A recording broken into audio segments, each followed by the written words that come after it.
everyone, welcome back to my YouTube channel. So we all know it's the holiday season, and as students just feel like there's no time to read. We don't want to read in holidays, we want to rest, we don't have the motivation, just that feeling. Because I've been there, I don't like reading during the holiday season, but I realized that you would get to solve a lot during holiday season. You won't even understand. Like, imagine those courses that they didn't touch in your first semester before your second semester, or you've not even written your second semester exam and you went back for holidays because of December and all of that. That is the time for you to actually use and read, like read those stuffs that they didn't teach. So let me give the first thing you need to know to read during holiday season. The first thing is start early. As you get home now, you are in Lagos or you're anywhere or you're wherever, I don't know if whether you're Nigeria or whatever country you may find yourself in, start early. Maybe December time, normally go back December 16, start December 20, because you get to resume school maybe January 15 or 16, got like a month or 2 weeks break, right? Start reading immediately. Pack some textbooks, pack like 3 or 2 textbooks. Maybe if you're offering 4 courses or 10 courses, take like 5 textbooks, so you read those 5, because you might not be able to read everything, or maybe because you're taking flights or the load is too much, you don't want to carry too many things.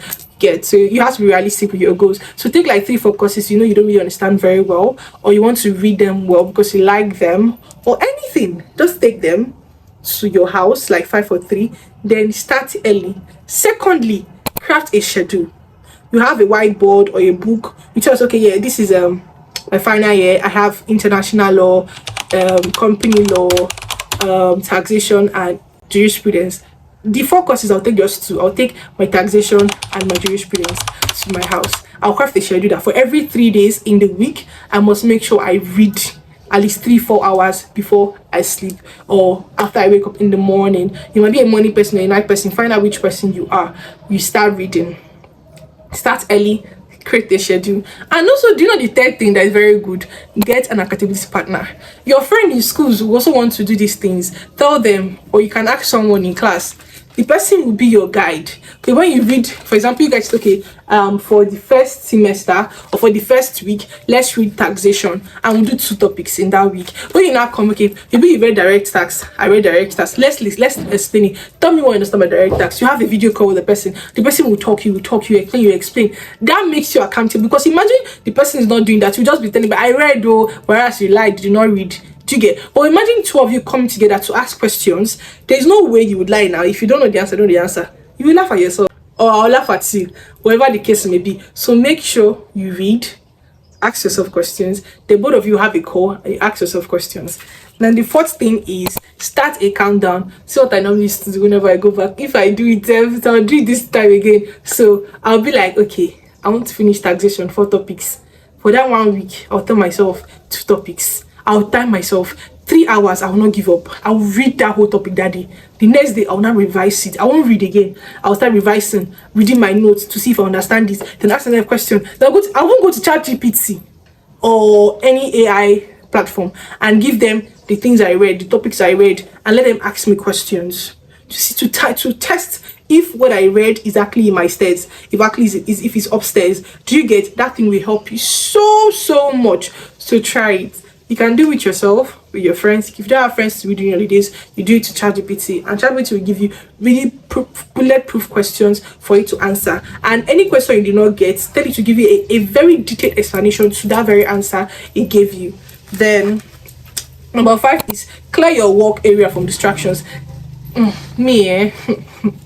I love food, I love movies, I love resting in Lagos. It's something I can't deal with, but because I know that I need to study, my room is not like my heaven for reading.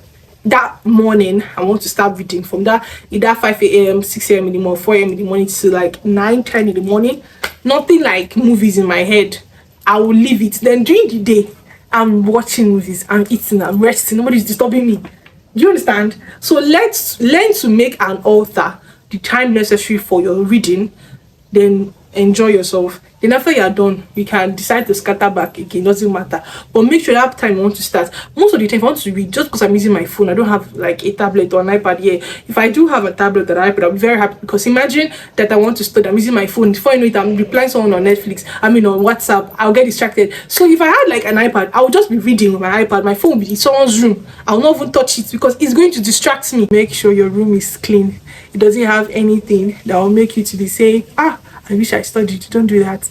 Then last but not the least, start in bits. Read in chunk. Chunking is a very good study technique. It enables you to understand how best to understand something. You don't just rush it. Imagine you want to read maybe catastrophic sig I'm joking. Imagine you want to read jurisprudence and you have historical school, socialist school, naturalist school, positive school. Just read like 2 schools that day. Understand it. The next day you can start to read the other schools. Read it in chunk. Break it down. Don't rush everything at once. You might not remember them. The goal is not to read, is to understand what you read. It's very important. So these are the very tips that have helped me read and study during all the daytimes. And I'm going to make sure I implement these things in this December that we're in, this December period. Okay, so read as much as possible, for the next semester is going to be chaotic, or if it's the beginning of a new session, you need to be ready for the new session. Thank you for watching and God bless you so much. Don't forget to subscribe.